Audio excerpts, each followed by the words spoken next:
There was a time before you. Not last year, not before you were born. A time before the earth, before the sun, before the first star ever switched on its light. And here's the question almost nobody asks. During all those billions of years when there was no you anywhere, what was the universe actually doing?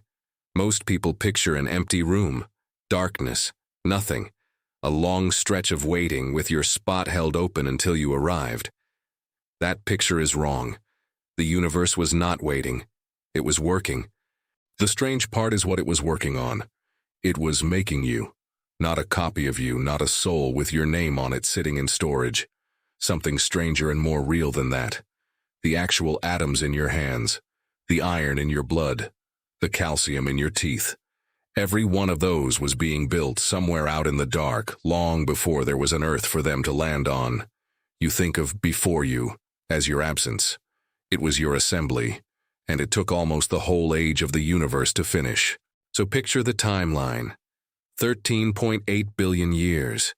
That is the measured age of the universe, and it is the longest number you will ever be part of. Some of that time was loud and fast. Some of it was so quiet that nothing happened for hundreds of millions of years at a stretch. Some of it was furnaces lighting and going out. All of it was leading slowly to the matter that is reading these words right now. To see how, you have to meet a few moments along the way. The first morning, when light could finally move. The first star, breaking a silence longer than all of life on Earth. The dying stars that made your bodies metals. And the young sun, gathering up ingredients that were already ancient. Start at the first morning. For the first few 100,000 years, the universe was too hot to see through. Not dark. The opposite. So full of light and hot, racing particles that light could not travel in a straight line. Every ray got knocked sideways before it went anywhere. If you had eyes back then, they would have shown you a blinding fog, the same in every direction. Then about 380,000 years in, the universe cooled enough for something small and enormous to happen. The loose pieces settled down and joined into the first complete atoms, and the fog cleared. Here is the part most people miss. That was the first moment light could move freely across the universe. The first time a ray could leave one place and arrive somewhere else, untouched. The universe's first morning. Picture it.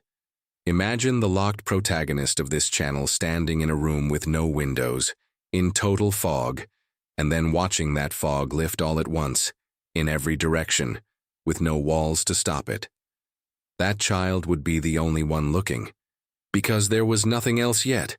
No stars, no planets, no other eyes anywhere. That first light is still traveling. We can still catch it. It is the oldest thing any telescope has ever seen, and it is how we know the age of everything. And then, having finally turned the lights on, the universe went dark again. Not for a night, for hundreds of millions of years. This stretch has a name, the Cosmic Dark Ages, and it was longer than the entire history of complex life on Earth. There were no stars.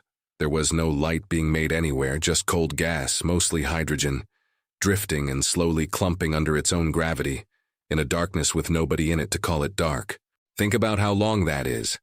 Every animal that has ever lived, every forest, every ocean full of fish, the dinosaurs, you, all of it, fits inside a shorter span than the Dark Ages lasted.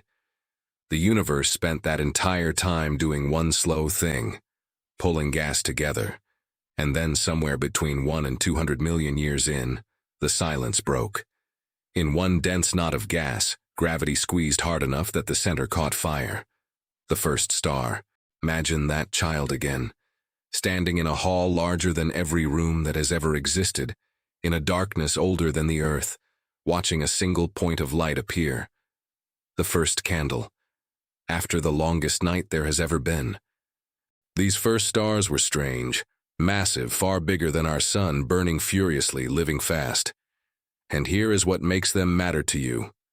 Until that first star, the universe contained almost nothing but hydrogen and helium. The two lightest, simplest ingredients. Nothing you could build a body from. No iron, no calcium, no oxygen to breathe. The first star changed that. Not by living, by dying. A big star does not fade out quietly. It spends its life pressing light elements together in its core, building heavier ones, and when it finally runs out of fuel, it collapses and tears itself apart. In that violence, it forges the heavier atoms and flings them out into space. This is where your body comes from, not a metaphor. The actual iron riding in your blood right now was made inside a star, in a furnace that went out billions of years before the sun existed. The strange part is that it happened over and over. One generation of stars lived and died, and salted the gas around them with new elements. The next generation formed from that enriched gas, lived, died, and added more. Each death made the universe a little richer in the stuff that bodies are made of. So the gas was changing. At the start it was thin and plain, just hydrogen and helium. After generations of stars it carried traces of carbon, oxygen, iron, calcium. The periodic table was being written, one stellar death at a time.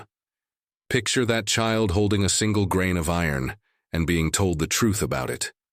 That this grain is older than the ground under their feet. That it was cooked inside a star that no one will ever see, scattered across the dark, and drifted for ages before anything gathered it up. That is what before you existed really looked like. Not an empty room, a universe slowly filling its shelves. And then, in one ordinary corner of one ordinary galaxy, a cloud of that enriched gas began to collapse. That collapsing cloud became the sun. We can date it precisely, because the oldest rocks from that moment still survive, locked inside meteorites that fall to Earth. They tell us the sun and the solar system formed 4.5 billion years ago. 4.567 billion, to be exact.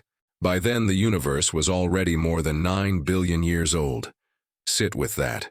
Before your sun existed, the universe had already lived most of its life.